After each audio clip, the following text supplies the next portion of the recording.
SGC here, we're back for a movie review.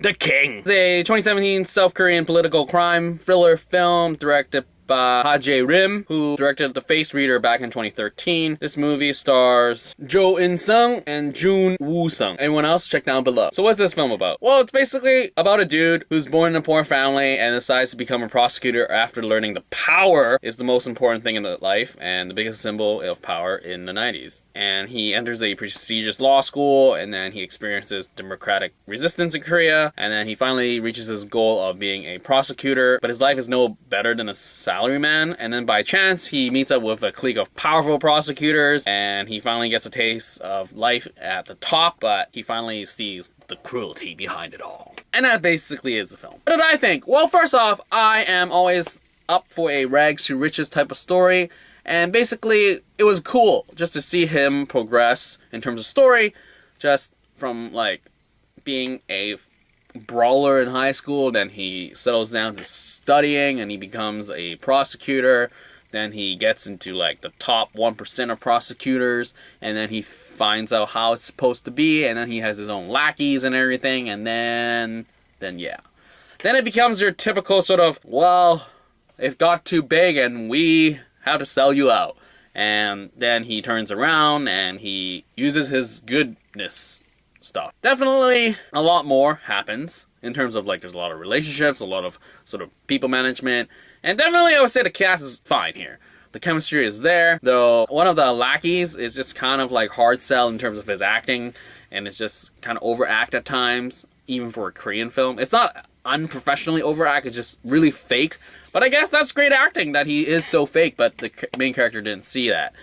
And I really hope the movie was good, or better than I think it is, but it isn't. And I feel like there was a lot of potential in terms of just being really crazy. I mean, it does have a whole full circle thing in terms of story. So it's a lot of story thing. I mean, acting-wise, cinematography-wise, it's fine. The pacing actually was all right.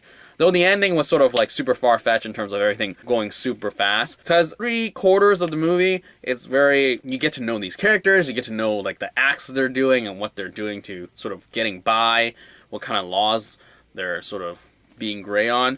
And then near the last quarter is when he gets his payback, and that's like when everything ramps up. I mean, like, I know we established that his character is super smart and just really good at his job, but the time frame just felt awkward and just forced. It's like, oh, we're running out of time, we gotta really close this deal type of thing. So that was that. I mean, the pacing could have been more mundane in a sense in the latter half, but then I mean, they are dealing with more stuff happening in the last quarter, which sort of sucked. I mean, it's a 157-minute movie, so it's a 2.5-hour movie. It is pretty long already, but I felt that if it was a 3-hour film, the last sort of payback stage of the story would have been a lot better. And I think that sort of like really irked me in terms of when things went to shits. It was just like bam, bam, bam. No one really cared. And it did make me wonder how legitimate a lot of the lawyer jargon or prosecuting jargon was in this movie. Because I felt like a lot of things are just, is that really possible? Do they really do that? Because it seems like an actual really crazy corruption that's super obvious, that's not very keen and coy type of thing. But anyway, I enjoyed the world that he went through. This is a very story-based sort of review. I mean, in terms of like acting, like I said, it's fine. Like, it's convincing except for that one dude. Sort of wish it was better, because it's like, oh, you see all that potential. I mean, it makes me think of The Master. That was done well in terms of like sort of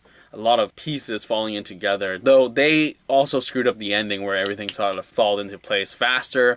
But then again, it's sort of like two movies, and I felt like with The King here, it didn't have that. They focus a lot of 3/4 of the film with like sort of his upbringing, then when he got into prosecution, then his lackeys, and his like the whole revenge thing. Though I did enjoy the whole flashback type of storytelling, as in the first scene is when they're all joyful and you're just like, wow, this is like, these are like buddies of the Brotherhood or something, and then get hit by a car and you're like, oh my goodness. And then slowly when you get to know them, you're like, oh, how's that scene gonna correlate with the rest of the movie? And then when it finally hits you, you're like, whoa, okay, that did not expect that, I guess. I sort of did when you finally see it, but in the beginning you're like, oh, happy times.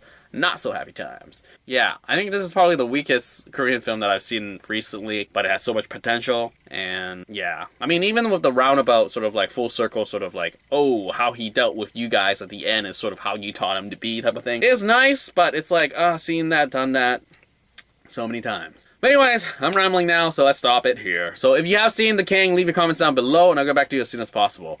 And that's it for this movie review for The King. Out!